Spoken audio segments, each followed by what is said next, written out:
ประเทศไทยให้ความรู้คู่ความสุข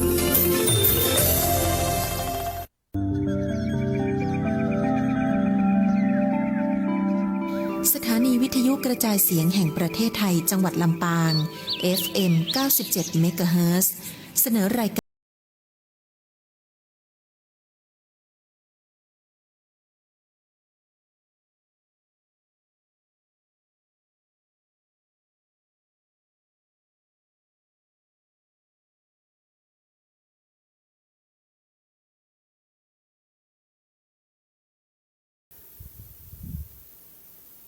กราบพระคุณแม่ป่อผู้ก่อเกิดฮือกำเนิดปาชีวิตคิดรังสรรค์เป็นพระพรหมและอาจารย์โดยพร้อมกันพระอรหันต์สอนลูกเป็นคนดีเฝ้าถนอมคอยดูแลและกล่อมเกลี้ยงแม่ทุกยากเต็มใจเลี่ยงบนายหนีเสียสละทุกอย่างใดแม่ชีวีเพื่อลูกมีชีวิตรอดและปลอดภัยก็ขอเจริญสุขเจริญศีลเจริญธรรมจงมีแก่บรรดาศรัทธาญาติโยมสาธุชนคนดีทั้งหลายที่กำลังติดตามรายการธรรมะยามเจ้าโอจาภาษาธรรมทางสวทลำปางในช่วงเวลา5 โมงถึง 6 โมงเจ้าช่วงก่อนที่ผ่านมานั่นศรัทธาญาติโยมก็ได้ฟังธรรมะจากพระอาจารย์วัดบ้านไห่ศิลาทองทุกวันอาทิตย์แต่ว่าช่วงนี้ก็บ่ได้ไปสถานีเลยเนี่ยศรัทธาญาติโยมหลายท่านหลายคู่หลายคนFCทั้งหลายพ่อแม่ศรัทธาทุกท่านก็บ่ได้หายหน้าไปไหนบ่หันหน้าได้ยินเสียงก็ยังดีเนาะก็ยังอยู่กับสถานีอยู่ก็อยู่กับ FC ทั้งหลายโดยภารกิจการงานเนาะศรัทธาญาติโยมความจริงเรื่องงานของพระสงฆ์องค์ข้าเจ้านี่มันหลายอย่างนะแต่งานแต่ละท่านแต่ละตนนี่ก็บ่เท่ากันหนักน้อยไปตามที่เพิ่นได้ทำหน้าที่โดยเฉพาะงานของคณะสงฆ์เฮานี่ความจริงหลักๆแล้วก็มีอยู่6ด้านบนห้อด้านการปกครองด้านที่2ก็คือการเผยแพร่ด้านที่3การศึกษาด้านที่4คือการศึกษาสงเคราะห์ด้านที่5ด้านสาธารณูปการและด้านที่6ก็จะเป็นด้านสาธารณสงเคราะห์ที่ได้นำมายิบยกมามาจ๋าก่อนที่เขาจะเข้าสู่เนื้อหาสาระของเขาในวันนี้เนี่ยเพราะว่าข่าวสารสถานการณ์เป็นตั้งไปในไปนอกมีหลายเรื่องหลายอย่างหลายราวที่ศรัทธาญาติโยมทั้งหลายได้ติดตามฟังข่าวจากสื่อโซเชียลต่างๆก็ดีวันนี้ก็เลยจะยิบยกมาก่อนจะเข้าเนื้อหาสาระสักน้อยหนึ่งว่าภาระหน้าที่งานลักๆของพระสงฆ์องค์ข้าเจ้าเฮานี่คือหยังศรัทธาบางท่านก็อาจจะเข้าใจอาจจะฮู้แต่บางท่านเนี่ยก็อาจจะยังบ่ฮู้แล้วก็บ่เข้าใจเนาะอาจจะคิดเอาเองพ่องหยังพ่องหลายๆอย่างหันสื่อโซเชียลต่างๆลงมาเขาก็อาจจะมีความเชื่อว่าเป็นเช่นนั้นแต่ว่าข่าวโซเชียลต่างๆเนี่ยเขาก็ต้องพิจารณาเอาศรัทธาญาติโยมข่าวแต่ข่าวเท็จข่าวปลอมมันนึงมีหมดบัดเดี๋ยวนี้สมัยนี้มันทำได้หลายอย่าง นะแต่เฮาก็บ่ดีไปมองภาพเสียหายหรือว่าภาพที่เนี่ยคือกระทบกระเทือนกับชาวพุทธเฮานะคำว่าชาวพุทธนี่หมายถึงว่าพระสงฆ์องค์เน้นภิกษุณีนะอุบาสกอุบาสิกาเนี่ยทั้งหมดเนี่ยที่เฮาจะต้องช่วยกันดูแลพระพุทธศาสนาของเฮาอันไหนบ่ดีก็เอาออกไปอันไหนดีเฮาก็ต้องช่วยกันรักษาส่งเสริมสนับสนุนนะเฮาจะต้องแยกแยะอย่างอีถึงบทบาทหรือว่าภาระหน้าที่นะของพระสงฆ์องค์ข้าเจ้าเฮานี่6ด้านก็จะอธิบายแบบสั้นๆย่อๆเนาะด้านแรกก็คือการปกครองการปกครองนี่คือการดูแลเพื่อให้เกิดความเรียบร้อยในหมู่คณะสงฆ์ให้ปฏิบัติตามกฎหมายกฎระเบียบพรบสงฆ์ต่างๆตลอดจนถึงที่สำคัญที่สุดก็คือพระธรรมวินัยจะเป็นอันดับแรกที่พระสงฆ์เฮาก็จะต้องประพฤติปฏิบัติตามนอกจากนั้นก็จะเป็นพรบสงฆ์ก็ดีเป็นประกาศเป็นกฎอย่างต่างๆที่เปิดออกมาที่หลังก็ดีเนี่ยเพื่อให้ศรัทธาญาติโยมเฮาทุกท่านทุกคนได้พบได้เข้าใจเนาะในเรื่องของการดูแลการปกครองของคณะสงฆ์ของเฮาถ้าพระสงฆ์องค์ใดที่เปิ่นมีสติเปิ่นได้ประพฤติปฏิบัติตามหลักพระธรรมวินัยตามกฎหมายกฎระเบียบต่างๆเนี่ยมันก็บ่มีปัญหาหยังความจริงมันก็เป็นเรื่องของเฉพาะบุคคลมันก็เหมือนกับเฮาทั่วไปเนี่ยศรัทธากฎระเบียบกฎหมายต่างๆนี่การปกครองกันโดยพระธรรมวินัยเป็นหลักอันนี้เป็นห้องว่าการปกครองเพื่อให้อยู่อย่างเป็นปึกเป็นแผ่นความมั่นคงของพระพุทธศาสนาแล้วก็มีลำดับขั้นตอนต่างๆตั้งแต่ระดับวัดไปจนถึงตำบลอำเภอจังหวัดภาคหนแล้วก็ระดับส่วนกลางอันนี้ก็มีการปกครองกันเป็นลำดับขั้นตอนอันนี้ก็งานด้านปกครองที่พระสงฆ์ของเฮานี่ก็จะต้องมีความเอาใจใส่ที่จะได้เอื้อต่อพระธรรมวินัยต่อพรบสงฆ์กฎหมายบ้านเมืองตัวประการที่สองคืองานเผยแผ่งานเผยแผ่ก็คือการนำเอาหลักธรรมคำสอนของพุทธศาสนาของเฮาเนี่ยมาเผยแผ่มาเทศน์มาสอนมาบรรยายจะเป็นพระสงฆ์องค์ข้าเจ้าเป็นสามเณรหรือเป็นภิกษุณีหรือจะเป็นแม่ชีหรือจะเป็นอุบาสกอุบาสิกาเนี่ยเขาก็สามารถนำมาเผยแผ่ได้หมดเพิ่นไม่ได้จำกัดว่าเฉพาะพระสงฆ์อย่างเดียวหมายถึงว่าใครก็ได้ที่สามารถนำเอาหลักธรรมคำสอนเนี่ยเอาไปเผยแผ่ให้กับคนอื่นได้เข้าใจในหลักของพุทธศาสนาของเขาเนี่ยได้ชัดเจนได้แจ่มแจ้งได้เข้าใจแล้วก็เป็นแนวประพฤติปฏิบัติอันนี้ก็เป็นงานของพระสงฆ์องค์ข้าเจ้าเฮาที่ได้ทำอยู่แล้วแต่ก็บ่ได้ขีดวงไว้ว่าเป็นงานของพระสงฆ์อย่างเดียวใครก็ได้ที่สามารถนำไปปฏิบัติบัดเดียวนี้มีเปลือกศรัทธาญาติโยมทั้งหลายสำนักปฏิบัติมันจะมีเฉพาะพระสงฆ์อย่างเดียวเจ้าบ้านก็มีบัดเดียวนี่นำประพฤติปฏิบัติตลอดจนถึงการเทศน์การสอนการบรรยายเนี่ยฆราวาสก็มีเยอะแยะมากมายที่เป็นนักปราชญ์เป็นผู้ทรงความรู้ด้านพระพุทธศาสนาถามว่าเป็นสิ่งที่ดีที่เขาจะได้ช่วยกันเผยแพร่พระพุทธศาสนาของเขานี่ให้คนอื่นคือเจ้าพุทธของเขาได้รู้และเข้าใจได้ประพฤติปฏิบัติงานที่สามเป็นห้องงานการศึกษาเนี่ยความจริงนี่มัน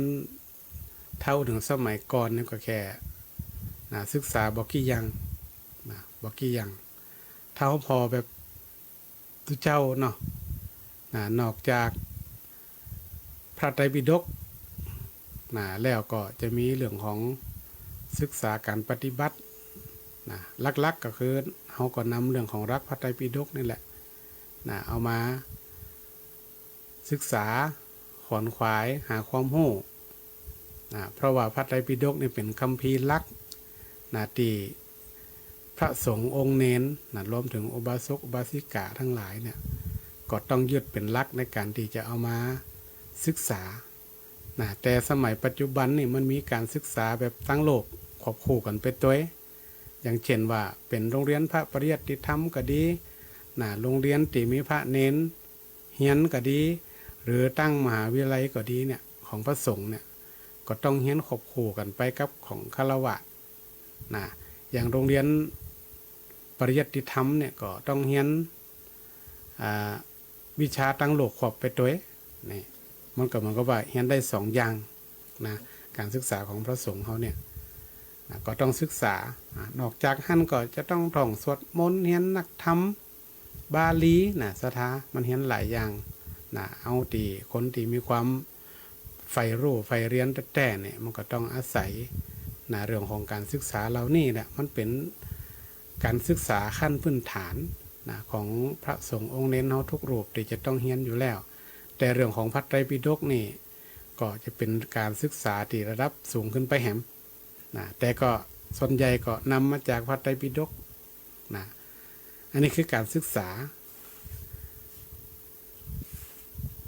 ประการต่อไปการที่ 4 บนห้องการศึกษาสงเคราะห์การศึกษาสงเคราะห์คือความอนุเคราะห์ในด้านการศึกษานั่นเองอาจจะมอบทุนการศึกษาให้กับพระสงฆ์องค์เน้นเด็กเยาวชนที่มีความเพียรพยายามในการตั้งใจเรียนหนังสือหนังหารวมถึงเรียนทุกระดับชั้นก็อาจจะเป็นการมอบทุนการศึกษาให้นี่รวมถึงการสงเคราะห์ละเอกละออนที่เข้ามาเรียนในวัดที่เขาได้ยินว่าเป็นศูนย์วันอาทิตย์นี่ก็เป็นห้องอยู่ในการศึกษาสงเคราะห์รวมถึงโรงเรียนผู้สูงอายุละออนกรเกณฑ์ที่อยู่ในวัดในวาอย่างสมัยก่อนนี่อันนี้เป็นห้องจัดอยู่ในการศึกษาสงเคราะห์ที่ให้ความอนุเคราะห์ให้ความรู้ให้การศึกษาแก่เด็กเยาวชนหรือว่าจะเป็นคนใหญ่ผู้สูงอายุก็แล้วแต่รวมถึงการให้ทุนสนับสนุนเรื่องการศึกษาทุกด้านประการที่5เป็นห้องสาธารณูปการการสรุปประการนี่ก็คือการก่อสร้างห้างแปลงเนี่ยสาธารณญาติโยมทั้งหลายแปลงหันแปลงนี้แปลงเต่าตีมันมีความจำเป็นก่อสร้างห้างแปลงก็ที่จะมันจำเป็นละยิ่งยุคนี้สมัยนี้นี่ยุคเศรษฐกิจบดีเขาอยากมากแปลงเขาก็สร้างเอาที่มันจำเป็นเงินทองมันก็เขียมมันก็หายากศรัทธาลำบากทุกเจ้าก็ลำบากไปด้วยถ้าเจ้าบ้านสบายทุกเจ้าก็สบายไปด้วยมันเป็นคู่กันเพราะว่าวัดกับบ้านนี่ผลของมันเป็นปึงป้าอาศัยกันอยู่ละก็ต้องปึงป้าอาศัยกันการก่อสร้างห้างแปลงทุกสิ่งทุกอย่างในวัดในวาปันปรับภูมิทัศน์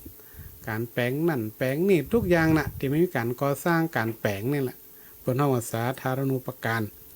แต่ก็มีขั้นตอนในการที่จะก่อสร้างห้างแปลงอยู่ปัจจุบันได้นับสร้างไปเลยศรัทธาญาติโยมการก่อสร้างห้างแปลงนี่ก็ต้องมีขั้นตอนในวิธีการอย่างหลายอย่างที่จะสร้างได้นี่ต่อไปประการที่6เป็นห้องสาธารณสงเคราะห์จื่อสงเคราะห์เนี่ยของห้องอยู่แล้วการสงเคราะห์ที่ให้มันเป็นประโยชน์แก่สาธารณชนทั้งหลายเนี่ยว่าจะเป็นการช่วยเหลือเรื่องนั่นเรื่องนี้เนาะรวมถึงมีเหตุเพศภัยต่างๆเกิดขึ้นเนี่ยพระสงฆ์องค์ข้าเจ้าเนี่ยก็สามารถที่จะไปช่วยเหลือได้โดยวิธีการต่างๆตามความเหมาะสมอย่างที่ศรัทธาญาติโยมได้หูได้หันเนี่ยมีเหตุการณ์อุทกภัยกาไปอัคคีภัยขึ้นกะพระสงฆ์องค์ข้าเจ้าเบิ่งก็ออกไปช่วยกันบริจาคสิ่งของพ่องไปช่วยเหลือเจ้าบ้านก็ช่วยทุกเจ้าเปิดห้องว่าปึงป้าอาศัยซึ่งกันและกันเปิดห้องว่าใจพลังเบาหวานก็ต้องมีความช่วยเหลือเกื้อกูลซึ่งกันและกันบ่จะปล่อยให้คนใดคนหนึ่ง มีเหตุการณ์อะไรอย่างเกิดขึ้นในเมืองไทยเฮาก็ดีก็เฮาจะช่วยกันพระสงฆ์องค์ข้าเจ้าก็ไปช่วยหน่วยงานราชการก็ไปช่วยเต็มกำลังรวมถึงพระเจ้าฟ้ามหากษัตริย์หรือพระเจ้าแผ่นดินเฮาเนี่ยพระองค์ก็บ่ได้นิ่งดูดายหันความทุกข์ยากของประชาชนพระองค์ก็มีการสละราชทรัพย์ส่วนพระองค์เพื่อเป็นการพระราชทานให้กับผู้ประสบภัยต่างๆอันนี้ศรัทธาก็จะหันว่างานของคณะสงฆ์การสาธารณสงเคราะห์นี่คือการเกื้อกูลช่วยเหลือซึ่งกันและกันร่วมกับหน่วยงานต่างๆที่จะได้ช่วยกันเนี่ยเพื่อให้คนเนี่ยได้พ้นทุกข์คำว่าความหมายของคำว่าพ้นทุกข์เนี่ยทางแบบธรรมดาแบบกลางแบบลึกเนี่ยมันก็มองหลายอย่างถ้าว่าแบบธรรมดาแบบพื้นฐานนี่ก็คือทั่วไปคนตกทุกข์ได้ยากอย่างที่เขาหันในสื่อโซเชียลอย่างต่างๆเนี่ยได้เกิดเพศภัยต่างๆเนี่ยเจ้าบ้านก็ต้องได้รับความทุกข์เฮาในฐานะที่เป็นพระสงฆ์องค์ข้าเจ้าก็มีบทบาทหน้าที่ในด้านสาธารณสงเคราะห์นี่แหละต้องไปช่วยเหลือให้เพิ่นได้พ้นทุกข์แต่ถ้าเฮาถึงหลักของอริยสัจสี่เรื่องการพ้นทุกข์เนี่ยมันก็เป็นระดับสูงขึ้นไปแหมอันนี้เป็นการช่วยเหลือให้พ้นทุกข์ในเบื้องต้นในพื้นฐานการช่วยเหลือกันแบบลักษณะแบบนี้แต่การพ้นทุกข์ระดับกลางระดับสูงขึ้นไปนั่นมันก็เป็นแหมแบบหนึ่งอันนี้เขาจะหันว่าการสาธารณสงเคราะห์เนี่ยพระสงฆ์องค์ข้าเจ้าเนี่ยก็มีบทบาทที่จะช่วยเหลือเจ้าบ้านเพราะว่าเจ้าบ้านก็ช่วยวัดก็ช่วยเจ้าบ้านเป็นห้องปึงปะอาศัยซึ่งกันและกันดังนั้นนี่เรื่องของสาธารณสงเคราะห์เนี่ยก็ถือว่ามีความสำคัญต่อบทบาทพระสงฆ์เหมือนกันการสงเคราะห์การไปเยี่ยมคนเจ็บใครได้ป่วยผู้พิการติดเตียงในบ้านในจองหรือว่าไหนก็แล้วแต่เนี่ยพระสงฆ์ก็ต้องออกไปเยี่ยมเอาไปช่วยเหลือพ้องมันก็เป็นหน้าที่ด้านสาธารณสงเคราะห์อยู่ดังนั้นงานด้าน6ด้านเนี่ยศรัทธาญาติโยมเป็นงานเป็นภาระของพระสงฆ์องค์ข้าเจ้าที่จะต้องนำมาปฏิบัติเขาอาจจะมองว่าพระสงฆ์นี่อาจจะทำในกรอบของพระสงฆ์น้อยๆแต่ความจริงแล้วเนี่ยมันก็สามารถทำได้กว้างขึ้นเพราะว่ายุคสมัยมันเปลี่ยนไปเนาะยุคสมัยมันเปลี่ยนไปดังนั้นเรื่องของบทบาทหน้าที่ของพระสงฆ์องค์ข้าเจ้าเนี่ยศรัทธาบางท่านก็ว่ามันจะแม่นหน้าที่ก็อย่างก็เนี่ยความจริงมันเป็นหน้าที่ที่เขารวมกันได้หมดแต่เขาก็ต้องดูว่าอันไหนที่มันจะล่ำข้าวไปก็บ่ใจถ้ามันบ่ล่ำข้าวไปก็ทำได้หมดเพราะว่าปีหูสองน้องหูหนึ่งก็หมายความว่าเขาก็ต้องปึงปะอาศัยกันพระสงฆ์องค์ข้าเจ้าก็บ่ทิ้งโยมก็บ่ทิ้งทุกเจ้าเป็นกุศโลบายเป็นกรรมที่เขาได้ยินกันในช่วงเหตุการณ์อุทกภัยที่เกิดขึ้นเนี่ยก็เป็นโครงการตีตั้งพระสงฆ์องค์ข้าเจ้าก็ได้เล็งเห็นความสำคัญพระผู้รักผู้ใหญ่ในระดับตำบลเนี่ยผู้บริหารระดับชาติเขาก็ถือว่าเป็นผู้บริหารระดับชาติเนี่ยเพื่อก็เล็งเห็นความสำคัญก็มาช่วยเหลือเกื้อกูลซึ่งกันและกันเป็นหน้าที่ที่จะต้องช่วยให้เจ้าบ้านเขาได้พ้นทุกข์อันนี้เป็นเพราะว่าความทุกข์พื้นฐานที่มันเกิดขึ้นเป็นเพราะว่าทุกข์108ที่มันจะเกิดขึ้นกับเฮาเอาละศรัทธาญาติโยมอันนี้ก็เกินนำเรื่องของบทบาทหน้าที่ของพระสงฆ์องค์ข้าเจ้าเนาะที่จะต้องทำกันความจริงก็อาจจะหนักกว่านั้นพระสงฆ์นี่ทำได้หลายอย่างทำหลายหน้าที่ก็ทำได้ที่มันบ่ได้เกินขอบเขตพระสงฆ์ประเดี๋ยวนี้ก็จะเป็นพระสงฆ์ที่จะต้องคิดนอกกรอบแต่บ่คิดนอกวินัยอันนี้สมัยใหม่นี่จะเป็นลักษณะอย่างการทำงานทุกอย่างมันก็ต้อง คือมันตันกับสถานการณ์เหตุการณ์เนาะยุคสมัยมันเปลี่ยนไปเนาะก็ต้องคิดนอกกรอบพ่องแต่ว่าเฮาบ่ได้นอกพระวินัยเฮาก็ต้องปฏิบัติตามพระวินัยแต่ว่าความคิดนี่มันก็ต้องหลากหลายที่จะต้องเกื้อกูลซึ่งกันและกันเนี่ยก็นำเอา6 หลักนั่นแหละศรัทธาญาติโยมทั้งหลายมาใช้นี่นะเพิ่นก็บ่ได้เอาอันอื่นน่ะหน้าที่6ด้านนี่แหละหน้าที่เอามาใช้กันถึงวันนี้ดังนั้นศรัทธาญาติโยมเนาะหลายท่านหลายคู่หลายคนเนาะก็อาจจะยังบ่ค่อยเข้าใจว่ามันเจ้าอยากจะอันจะเหมาะสมก็อาจจะเปิ้งก็บางครั้งมันสถานการณ์มันปนห้องว่ามันเกิดขึ้นต่อหน้าเนี่ยนะเฮาจะไปหันคนลำบากต่อหน้าต่อตาเฮาเนี่ยนะเฮาจะไปนิ่งเฉยเลยตัวเจ้าเขาก็จะไปนิ่งพอบ่ได้ก็คงจะเป็นไปมันได้นะโดยจิตของคนเนี่ยเนาะโดยจิตของคนเฮาเนี่ยมันก็นึกอยากจะช่วยคนอื่นละถ้าได้ตุกได้อยากหันต่อหน้าต่อตาเนี่ยมันก็อยากจะช่วยมันไม่ใช่ว่าพระทุกเจ้าอย่างเดียวอะเจ้าบ้านก็เหมือนกันถ้าหันคนเกิดเหตุการณ์ที่มันต่อหน้าต่อตาเขาก็อยากจะช่วยอันนี้มันเป็นลักษณะเป็นห้องว่าเป็นคุณลักษณะของคนไทยเขาถามว่าลักษณะของคนไทยมันก็มาจากพระพุทธศาสนาของเขาที่ได้คอยกล่อมคอยอบรมสั่งสอนเขาเป็นคนที่มีความเอื้อเฟื้อเผื่อแผ่มีความเมตตาต่อคนทั่วไปในคนมันป่นตุกตรงหันก่อนอย่างอื่นได้ก็ว่ากันแหมกำหนึ่งเนาะทุกอย่างมันอยู่ที่เจตนาถ้าเจตนาเขาดีเขาทำได้หมดศรัทธาญาติโยมรวมถึงคณะศรัทธาญาติโยมเจ้าบ้านเขาก็เหมือนกันนะหันคนอื่นตุกได้ยากหันคนลำบากหันเหตุการณ์อย่างที่เกิดขึ้นตั้งหน้าเนี่ยเขามีเจตนาดีเขาไปทำนะเจตนาเขาดีเขาไปทำเลยนะเพราะว่าเจตนาเขาจะทำความดีอยู่แล้วมันคนเนี่ยมันบอกคงบ่ได้ไปจับผิดจับถูกเขาขนาดนั่นก็ได้เนาะเจตนาเขาดีก็ช่วยคนช่วยเหลือทุกสิ่งทุกอย่างเนาะที่มันเป็นคนที่สิ่งที่มันผลห้องว่ามันเกิดขึ้นเฉพาะหน้าเขาเนี่ยเขาก็สามารถช่วยได้ไม่ว่าจะเป็นคนเป็นสัตว์เป็นอะไรอย่างก็แล้วแต่เขาหันแล้วก็เขาหันคลิปหันซื้อต่างๆหันก็บางทีแค่สัตว์ตกน้ำตกต่อตกถังอย่างเขาก็ยังช่วยอันนี้คือมันโดยความที่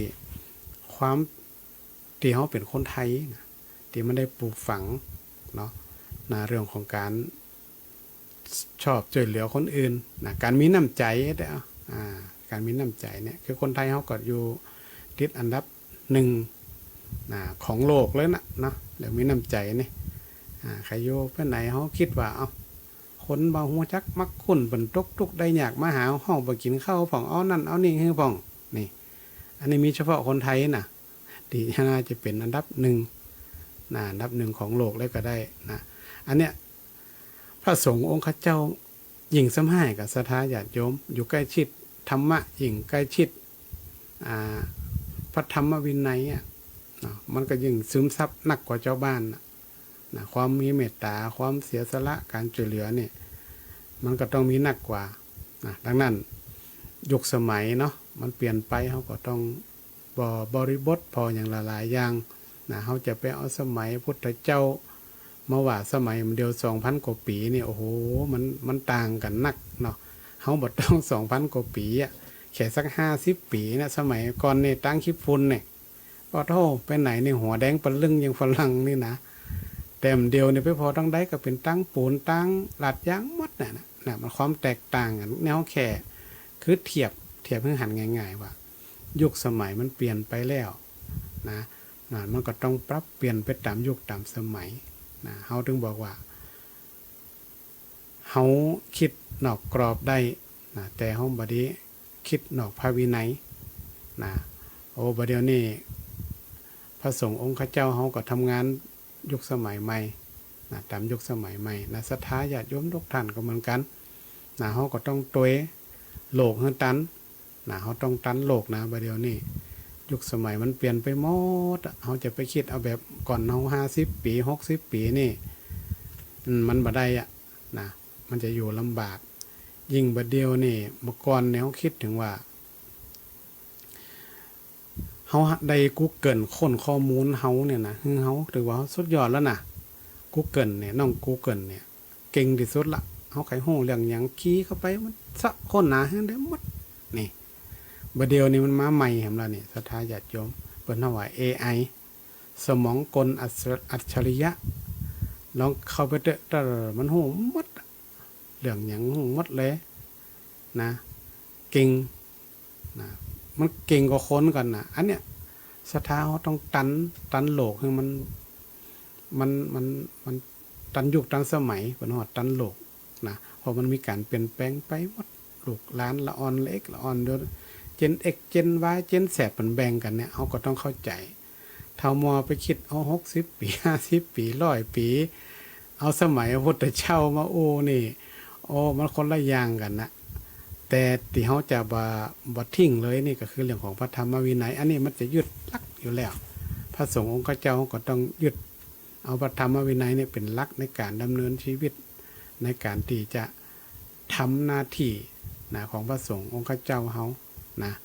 แต่ว่าเรื่องของการทำงานต่างๆมันก็ปรับไปตามยุคตามสมัยนะเนาะคือมันเหมาะสมอีนะโอ้วันนี้เกินยาวในเนื้อสถานเนี่ยวันนี้นะ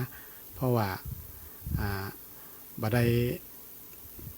ออกหลายครั้งแล้วเนาะก็เพราะว่าส่วนมากก็เป็นรีเทิร์นนะรีเทิร์นมาหลายครั้งนี้ก็ได้มาโอมาจ๋าเนาะการเหตุการณ์บ้านเมืองเฮาก็เป็นห่วงเหตุการณ์บ้านเมืองหลายอย่างก็เป็นห่วงศรัทธาญาติโยมเนาะเรื่องข่าวสารของพระสงฆ์องค์เจ้าก็ดีรวมถึงข่าวเรื่องของการบ้านการเมืองสถานการณ์บ้านเมืองเฮาบ่ว่าชายแดนก็ดีบ่เดี๋ยวนี้ก็ได้มีการยุติการสู้รบละเนี่ยศรัทธาเฮาก็โอ้ลงอกลงใจไว้ให้มันจัดหนักนะเบาใจไว้ให้มันจัดหนักนะแต่ก็บ่ได้100%เด้อแต่ก็ต้องดูสถานการณ์ไปก่อนอันเนี้ยก็เลยนำมาอู้มาจากันคือกำลังใจศรัทธาญาติโยมเนาะที่หันข่าวหันอย่างต่างๆโซเชียลที่ลงมาก็แล้วแต่เขาก็มีกำลังใจที่จะต้องต่อสู้มีกำลังใจที่จะต้องช่วยกันรักษาสถาบันของชาติศาสนาพระมหากษัตริย์เปิ้นว่าก้อนเศร้า3 ก้อนเนี่ยเป็นก้อนลักก้อนใดก้อนหนึ่งก็จะหายไปบ่ได้เพราะนั้นทุกอย่างเขาก็ต้องช่วยกันรักษาคนไทยเขาบ่รักษาแล้วถามว่าคนต่างประเทศเพิ่นจะมารักษาให้เขาบ่ได้เพราะนั้นนี่ก็คือกำลังใจศรัทธาญาติโยมเนาะช่วงนี้ก็ใกล้ถึงวันสำคัญแห่งวันหนึ่งเนาะที่ของบ้านเมืองไทยเขาที่เขาฮู้กันก็คือวันแม่แห่งชาติวันแม่นี่เขาถือว่าเป็นวันที่ยิ่งใหญ่เป็นวันที่ยิ่งใหญ่เป็นวันที่เขาระลึกนึกถึงนอกจากแม่ของแผ่นดินแล้วเนี่ยก็คือสมเด็จพระพันปีเนี่ยแล้วเขาก็นึกถึงแม่ของเขาแม่ผู้บังเกิดเกล้าของเขานี่แหละที่สำคัญที่สุดเนี่ยก็เลยเปิ่นเอาเดือนสิงหาคมเนี่ยเป็นเดือนทั้งเดือนเลยเป็นเดือนที่เฮาน้อมรำลึกถึงแม่ของเฮาแม่ของบางท่านบางคนอาจจะเสียไปแล้วแต่เฮาก็ระลึกถึงท่านอยู่แม่ของบางท่านบางคนอาจจะยังอยู่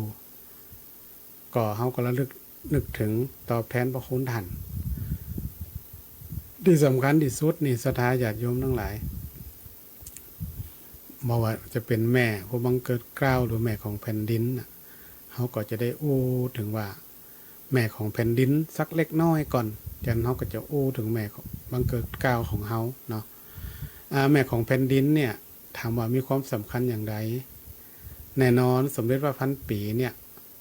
พระองค์ก็ทรงตรัสตำปิยกิจเป็นแม่เป็นตัวอย่าง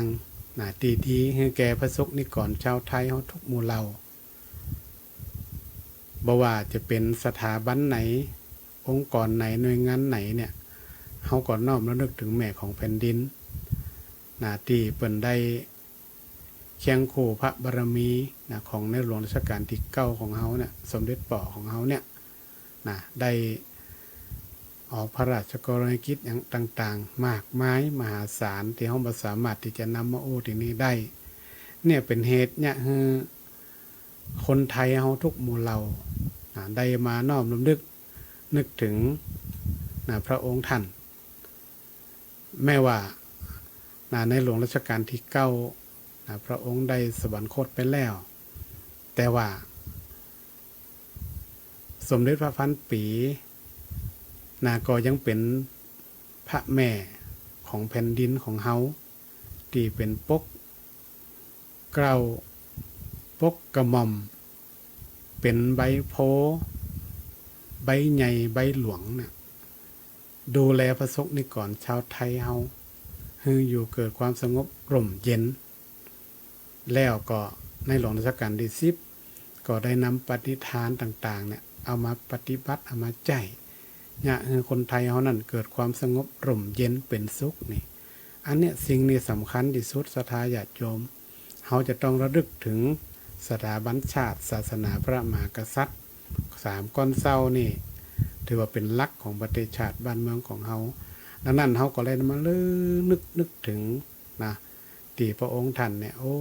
สำนึกในพระมหากรุณาธิคุณที่พระองค์เนี่ยได้สร้างได้แปลงได้ทำมือเฮาเยอะแยะมากมายที่เฮาก็ได้นำมาเป็นแนวทางประพฤติปฏิบัติในชีวิตประจำวันของเฮาเนี่ย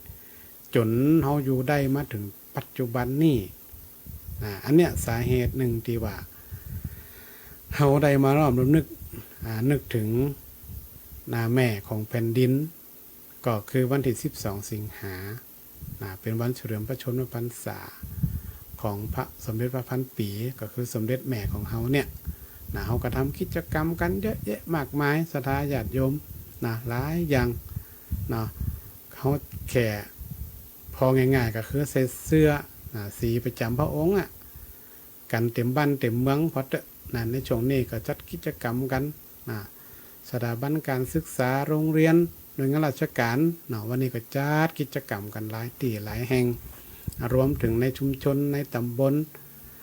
ในอำเภอทุกฝ่ายก็มีกิจกรรมที่น้อมรำลึกถึงแม่ของแผ่นดินในส่วนของแม่ผู้บังเกิดเกล้าก็ถือว่ามีความสำคัญกับชีวิตของเฮาในเรื่องราวต่างๆที่น่าจะยกมาเป็นตัวอย่างลูกที่มีความกตัญญูต่อแม่พระอาจารย์ก็ได้นึกถึงละครเรื่องหนึ่งที่กำลังจบลงไปเเรื่องอย่างก็แม่ปลาบูแม่ปลาบูหรือว่าปลาบูท้องสมัยก่อนเฮามานึกถึงน้องเอ๋ยในติดได้ในฐานะที่เป็นลูกก็ได้มาดูแลแม่อันนี้เป็นชาดก1 ใน 500จากของที่ของพระพุทธเจ้าของเฮาเนี่ยแม่ปลาบูหรือปลาบูท้องก็อยู่ในหั่นก็เป็นจัดหนึ่งนี่ก็ขนาดหู้ว่าแม่เนี่ยตายไปเป็นป่าเอาเข้าเอาน้ำเอานั่นเอานี่ไปดูแลอย่างดีตายแล้วตายแฮมแต่นางนี่ก็ยังไปดูแลอยู่แม่รวมถึงเป็นคนเป็นที่มีชีวิตอยู่เนี่ยแต่ว่าแม่เพิ่นเสียไปก่อนไปเป็นปลาบูก็เอาเข้าเอาอย่างไปตลอดศรัทธาญาติโยมเปิ้นห้องว่าการดูแลแม่เนี่ยมันตกน้ำบ่ไหลตกไฟบ่ไหม้สุดท้ายนางตายแล้วตายแฮมข้างสุดท้ายเนี่ยตายไปเป็นนกแขกเต้าละครเรื่องแม่ปลาบูนี่ก็จะธรรมดาเหมือนกันนะกะตายไปเป็นนกแขกเต้าด้วยความกตัญญูของนางก็ยังมีคนมาโจยให้เปิ้นชีวิตขึ้นมาอยู่นี่ อันนี้อู้ถึงในละครนะแต่ว่าวันเนี้ยเดี๋ยวจะเล่าชาดกแห่งเรื่องหนึ่งนะในฐานะที่อู้ถึงเรื่องนกแขกเต้าเนี่ยความจริงมันก็อยู่ในเรื่องของนิทานชาดก500 จาดของพุทธเจ้านั่นนะชื่อว่าพญานกแขกเต้ายอดกตัญญูหรือว่าสาลิเกธาระชาดกในสมัยหนึ่งพุทธเจ้าประทับอยู่วัดเชตวันเมืองสาวัตถีก็ได้ทรงปรารภภิกษุผู้เลี้ยงโยมหญิงอุปถากรูปหนึ่งได้ตัดอดีตเป็นนิทานคล้ายกับเป็นสาธกยกมาว่าการละครั้งหนึ่งนานมาแล้วที่หมู่บ้านพราหมณ์จื่อสารินทิยะในเมืองราชคฤห์โกริยะพราหมณ์เนี่ยมีไร่ข้าวสาลีประมาณ1,000 ไร่มอเพื่อลูกจ้างเนี่ยกันรั่วดูแลรักษาถึงกลางวันกลางคืนเพราะว่าในตีปไก่จากไร่นั่นก็มีลูกมีภูเขาเลือกหนึ่งเป็นปางงิ้วใหญ่นะพระโพธิสัตว์นะเกิดเป็นพญานกแขกเต้ามีบริวารหลายร้อยตัวอยู่ที่ปางงิ้วท่านน่ะพญานกแขกเต้ามีป่อมีแม่นะรวมถึงญาติพี่น้องแก่เท่าชราป่อแม่ก็เท่าละก็เลยป้าบริวารน่ะออกหากินอิ่มแล้วปอน่ะยังกาบมาฮือป่อฮือแม่เป็นประจำรวมถึงคนอื่นๆหมายถึงนกตัวอื่นๆที่แก่เท่าที่ไปบ่ได้เนาะอาจจะมีนกพิการนกที่เจ็บป่วยอย่างเงี้ยนะก็กาบไปฮือทุกครั้งอยู่มาวันหนึ่งพวกนกแขกเต้าก็บอกว่าปีก่อนน่ะฤดูเนี่ยเจ้าบ้านจะปลูกข้าวสาลีที่ฟังทั้งปุ้นปีนี้จะเนี่ยอยู่ก็หาอย่างเงี้ยเนาะถามกันนี่ ว่าจะไปเสาะหากินทั้งใดดีเนาะเปิ่นก็คือ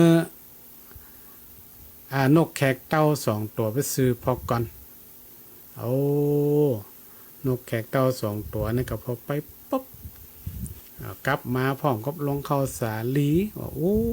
ว่าก็ข้าวสาลีนี่กำลังเหมาะเต็มให้เลยเดี๋ยวนี้เหมาะแตะมาไหวเนาะ วันลงขึ้นเนี่ยพญาแขกเต้าจึงพาบริวารเนี่ยไปลงกินข้าวสาลีในไหลแล้วก็คนเฝ้าไหลพยายามไหลนกเนี่ยหนีบ่ให้มากินนี่เนาะแต่ก็บ่สำเร็จนกแขกเต้าบางตัวนะกินอิ่มแล้วปอกกาบไปตัวเนาะนี่คือความหมายของคนเฝ้าไหลอันหยังจะได้กินแล้วบ่ปอกาบไปตัวนะตั้งแต่นั่นมาเนี่ยนกแขกเต้าก็ลงมากินข้าวหันเป็นประจำจนข้าวสาลีเนี่ยเสียหายเป็นนักกะนะคนเฝ้าไร่เฝ้าสวนก็เลยไปบอกแก่โกริยะพราหมณ์ว่าเจ้านายนกมันนักผมไร่จะได้ก็บ่ไหวแล้วนะขอคืนไร่ให้ท่านจ้างคนอื่นไปดูแลแทนนกแขกเต้ามันนักล่ำไปมันมากินบ่ปอเนาะกลับไปแหมเนี่ยมันก็เลยเสียหายนักให้พอบ่ไหวละขอคนอื่นมันดูแลแทนเตอะเนี่ย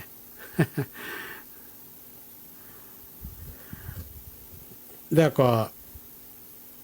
โกริยะพราหมณ์ก็บอกว่าเจ้าสามารถจับมันเป็นได้ก็ล่ะคนเฝ้าสวนก็ได้ครับไม่กะนอคนลูกน้องโลก็จำเป็นนะถ้านั่นไปเถอะให้เจ้าน่ะไปจับนกทั้งหลายเนี่ยเอาเป็นขอให้เจ้าจับมันมาให้ได้นะคนเฝ้าสวนเนี่ยก็จะได้ดีเนาะ จับมันจะได้ดีจะเอาจับเป็นมาสักกำร้อยเนาะก็หาวิธีเป็นทำเป็นบ่วงดักไว้เพื่อที่จะจับนกนกแขกเต่ากันนี่ลืมคิงไปหน่ะวันนี้เนาะป้ากันมาแหมแล้ว เพียงมาปุ๊บเอาแล้วไปกินแล้วกันจะกลับนี่กะปะโตเขาก็ดักไว้นะก็เลยเนี่ยคือแขกเต่านี่นกแขกเต่าทั้งหลายเนี่ยโดนจับก็เลยหาวิธีว่าเนี่ยจะได้ดีเนาะตอนนี้ติดบ่วงอยู่มันก็เลยหาวิธีว่าเอาถ้าทุกตัวกินอิ่มแล้วนะบินพร้อมกันเด้อเนาะใจพลังสามัคคีนะกับป่าก็โดดบินปึ๊บไปหมดนะแต่ป่ากฏว่าออกไปบ่เสี่ยงเฮ้ยเหลืออยู่หมู่นั่นหนีหมดนะเหลือแต่หัวหน้าติดอยู่หันคนเฝ้าสวนได้ยินเสียงถ้าจะดังของมันนักหน่อเป็น100 ตัวเนาะก็ออกมาพอปลาก็ว่ามันติดบ่วงอยู่หรอคนเฝ้าสวนก็ดีอกดีใจกันเลยจับนกแขกเต่านั้นไว้แล้วก็ถามนะเป็นเจ้าเมืองโกริยะพามเนี่ยถามจับพญาแขกเต่าแล้วก็ถามกะนกแขกเต่าต้องเจ้าเนี่ยคงจะใหญ่เนาะ ถามว่ากินบะพอกาบไปตัวนี่เนาะหรือว่าตีก็งิ้ววะเนี่ยแปลงสางเข้าหรือว่าตุกเข้าไว้ก้าเนาะบนว่าจะอันน่ะกาบไปไว้ก็ว่าจะได้เนี่ยหรือว่าเฮามีกรรมมีเวรต่อกันหาอย่างเงี้ยน่ะเจ้ามึงก็ถามนกแขกเต่าเนี่ยเป็นนกตีแปลกเป็นภาษามนุษย์ไพเราะฟังแล้วม่วนข้าพเจ้าเนี่ยกับท่านเนี่ยบ่มีเว้นแก่กันเนาะช้างของข้าพเจ้าก็บ่มีข้าพเจ้านำเข้าสารีเนี่ยไปเปลืองนีเก่ากู้นีใหม่แล้วก็ไปฝังขุมทรัพย์ไว้พามได้ยินจะอันก็ยังแปลกไอ้หยังนี่เก่านี่ใหม่มันเข้าใจแหม มันเป็นจะได้นะเนาะเป็นจะได้หาเนี่ยนี่เก่านี่ใหม่เนี่ยขุมฝังขุมทรัพย์ไว้นี่จะได้เนี่ยพญาแขกเต่าเนี่ยก็เลยอธิบายให้ฟังนะสถาว่าข้าพเจ้าเนี่ยติดน้ำเข้าสาลีไปมอบให้กับบิดามารดาคนเฒ่าคนแก่ที่เปิ่นเจ็บเป็นเย็นอื่นให้ป่อให้แม่เนี่ยเพื่อเปลืองนี่เก่าที่เปิ่นเลี้ยงข้าพเจ้ามาเลยมอบข้าวสาลีนี่เพื่อเป็นการตอบแทนพระคุณป่อแม่ที่เปิ่นเลี้ยงเข้ามาเปิ่นเฒ่าแก่แล้วก็เอาไปฮือกับลูกน้อยเพื่อกูนี่ใหม่ก็คือเอาไปเลี้ยงลูกนั่นแหละเนาะเมื่อเขาเติบใหญ่เติบโตมาแล้วเนี่ยเขาก็จะได้เลี้ยงเขาตอบแทนส่วนที่เหลือแหมส่วนหนึ่งเนี่ยก็ไปฮือนกตีพิการผ่องหรือว่าเจ็บเป็นเย็นอุ่นหากินบ่ได้ผ่องเนี่ยเป็นการสร้างบุญเหมือนกับว่าเฮานี่เอาไปฝังขุมเป็นขุมทรัพย์ไว้ก็คือเอาไปสร้างบุญนั่นเองก็สรุปง่ายๆเนี่ยศรัทธาญาติโยมว่า การเปลื้องหนี้เก่าก็คือว่าเอาการไปเลี้ยงป่อเลี้ยงแม่ที่เพิ่นเฒ่าแก่ชราเนาะที่เพิ่นเลี้ยงเฮามานะไปตอบแทนพระคุณเปิ้นแล้วก็เอาไปให้ลูกน้อยนะเพื่อจะได้ให้เขาได้อยู่ได้กินนะแล้วก็ใหญ่มาแล้วก็จะได้เลี้ยงเฮาตอบแทนนะส่วนเดี๋ยวไปผังขุมทรัพย์เนี่ยคือว่าไปให้นกที่พิการก็ที่ยะการบ่ได้นะที่เจ็บป่วยมวยไข้หรือว่าเฒ่าแก่ชราไปแล้วติ่มเจ็บป่อใจแม่ที่อยู่ด้วยกันหั่นเอียนะโอ้เนาะพามได้ยินจบแล้วก็ปะโตมีจิตเลื่อมใสนะสถาได้ยินนกโอ้แต่อิ่มได้นะพามได้ยินก็เกิดโอ้บ่เคยได้ยินนกโอ้จะอีกำเตือโอ้เจ้าเนี่ยสุดยอดแตะเป็นนกที่มีคุณธรรมยอดกตัญญูมนุษย์บางคนนี่ยังบ่มีคุณธรรมเหมือนเจ้าเลยข้าขอยกข้อสารีทั้งหมดในให้เจ้าเด้อและพวกญาติที่ได้กินอาหารอย่างเพียงพอเลยเต้านกแขกเต้าพอได้ยินจะอันนี่ก็ต้อดีอกดีใจเจ้าเมืองกับแกเจียกออกนะแล้วก็เอาอันน้ำมันเนี่ยไปทานกแขกเต้าที่มันเป็นแผลเป็นหยังเนี่ยนะที่เปิ่นมัดไว้จับมาเนี่ยนะแล้วก็เอาน้ำพึ่งมาเลี้ยงพญานกถึงวันพญานกแขกเต้าเนี่ยก็เลยให้โอวาทแก่พราหมณ์ว่าโอ้ขอท่านจงผู้บ่ประมาทเด้อทานเลี้ยงดูบิดามารดาผู้แก่ผู้เฒ่าเพียงแต่ปู่พราหมณ์เนี่ยได้ยินแต่อันบ่ได้นะพราหมณ์ก็มีใจปิติเกิดความเลื่อมใสแล้วก็เปิ้นว่าขอนกแขกเต้าก็บอกว่าเอาหมอมดถ้าเอามดก็จะอันนี้ลำไปนักลำไปเปิ้นขอห้าไปแค่8 ไร่ก็พอละที่ให้มันเพียงพอในการเลี้ยงดูปูเสือกันในหมู่ของนกแขกเต้าก็เนาะประกอบมดนะ1,000 ไร่กันนะประกอบเอา8 ไร่แต่อันนะจากนั้นนกแขกเต้าก็บินกลับไปที่หลังของตัวเก่าแล้วก็เลี้ยงลงเข้าต่อเข้าบิดามารดาแล้วก็ยินดีพวกนกแขกเต้าทั้งหลายก็ยินดีน้ำตาคอเบ้าโอ้คนก็ต่างยกย่องสรรเสริญว่าโตตันยกหลอดมาได้นี่ก็โอ้สุดยอดละเนาะแล้วก็เล่าหมูทั้งหลายเนี่ยป่อหมูแม่หมูนกทั้งหลายฟังว่าเนี่ยจะอีที่โดนจับไปแล้วก็หลอดมานี่นะถ้าเป็นบ้านเฮาเนี่ยบ่มีนั่นเนี่ยลงหม้อแล้วเนี่ยนะจับได้แล้วนะดังนั้นเนี่ยอันนี้คือเป็นพญานกแขกเต้าศรัทธาญาติโยมทั้งหลายที่เป็นชาดก1 ใน 500 จาดที่เขาเคยได้ยินเนี่ยที่ได้เอาเรื่องของเกตธรรมะเกี่ยวกับเรื่องของการที่จะดูแลบิดามารดายามแก่ยามเฒ่ายามชรา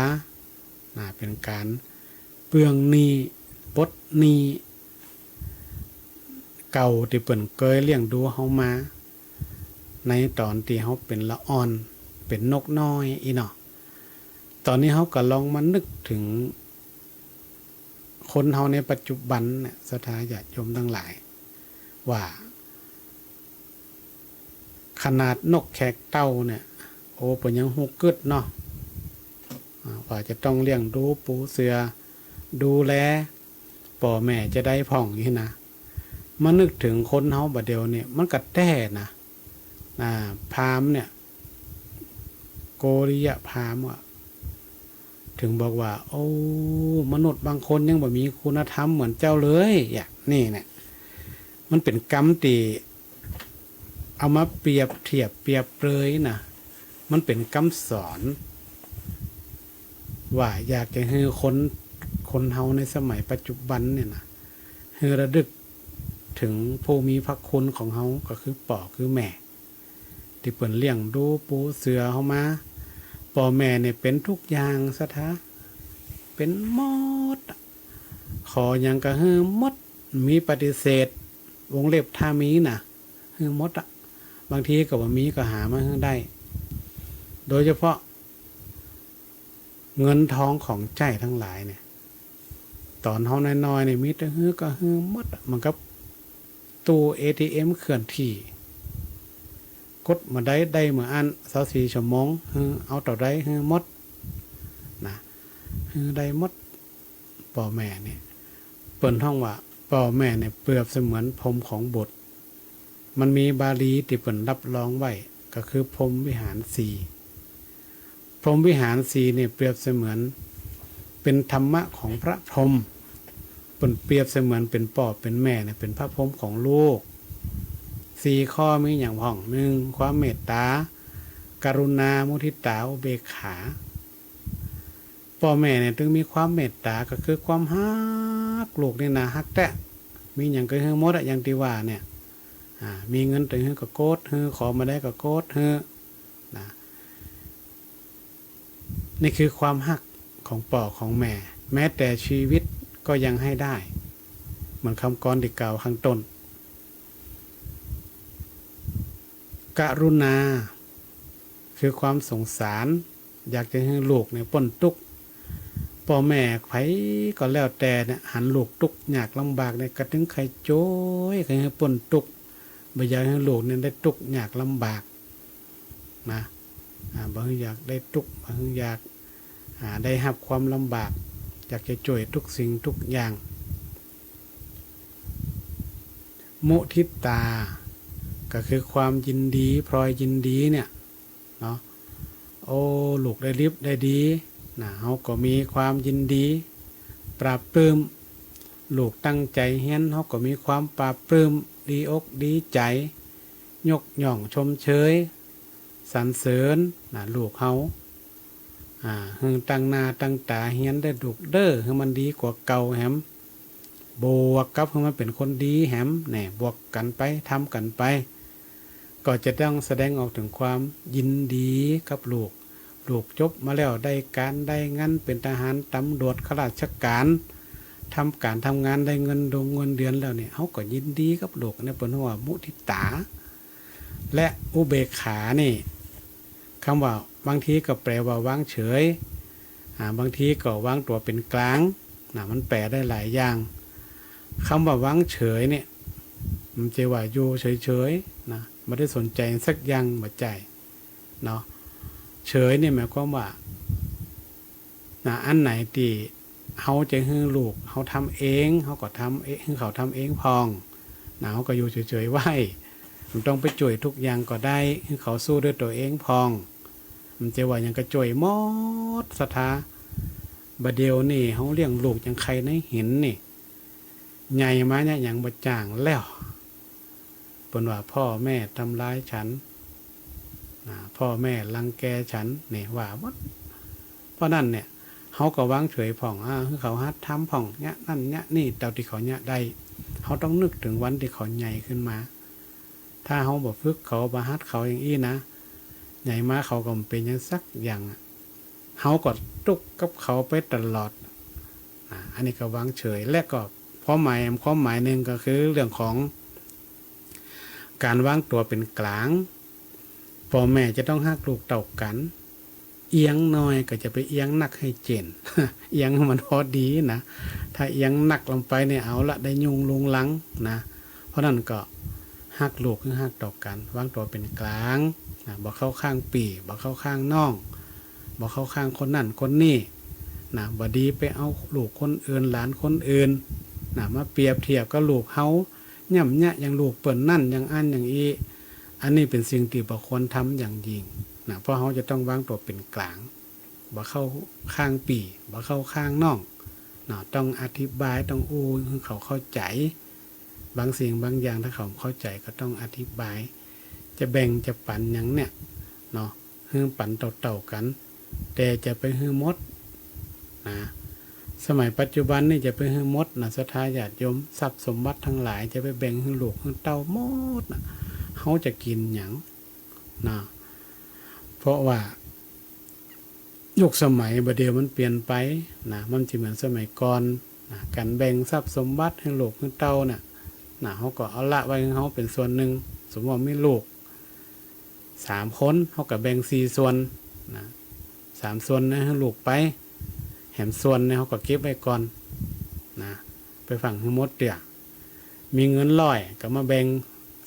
4ให้คน25 บาท25 บาทเขาก็เก็บไว้25 บาทก่อนนะอันนี้เปรียบเทียบนะจะไปเฮื่องไปขมดเขาไม่ได้เสียงสักอย่างน่ะมันจะลำบากยุคสมัยปัจจุบันนี่มันเหมือนสมัยก่อนนะอันนี้เขาอู้ถึงแม่แล้วเนี่ยเขาก็ต้องย้อนกลับมาถึงลูกฟังว่าลูกทุกวันนี่เนี่ยจะนึกลึกถึงคนของพ่อของแม่เนี่ยมันมีน้อยนะมันมีน้อยนะเพราะฉะนั้นเนี่ยบางทีเนี่ยเขายังส่งงบไปอยู่บ้านพักชราก็มีนะบัดเดียวนี้เพราะว่าอย่างคือเพราะว่ายุคสมัยมันเปลี่ยนนะยุคสมัยมันเปลี่ยนไปนะปัจจุบันถามว่าลูกเขาบ่ดีกะว่าใจนะสถานะมันเป็นยุคสมัยที่มันเปลี่ยนไปสังคมเปลี่ยนไปไอ้อย่างมันเปลี่ยนไปหลายๆอย่างเนี่ยเขาเนี่ยได้นึกเสียว่าเขาได้ดูแลเขาแล้วเนาะเขาก็ไม่ต้องไปคิดเอาอย่างนักนะถ้าเขาจะ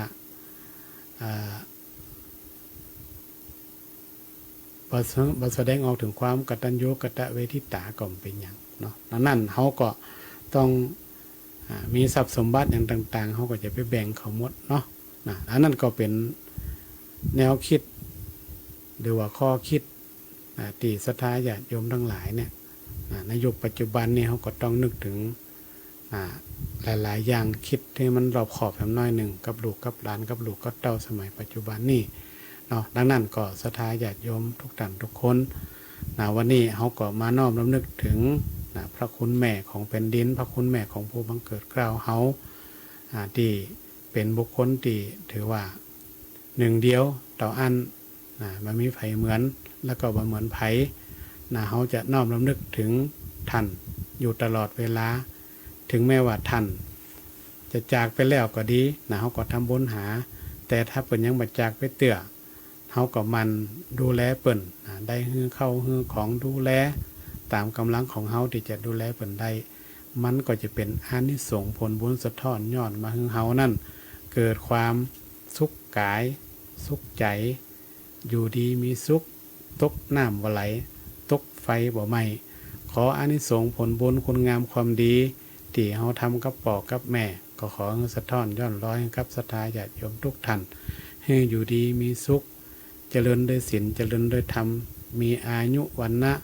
สุขะภระปฏิภาณธนสารสมบัติยิ่งขึ้นไปทุกท่านทุกคนด้วยเทินติดตามรับฟังรายการธรรมะยามเช้าได้ใหม่ในวันและเวลาเดียวกันนี้ทางสถานีวิทยุกระจายเสียงแห่งประเทศไทยจังหวัดลำปาง FM 97 เมกะเฮิรตซ์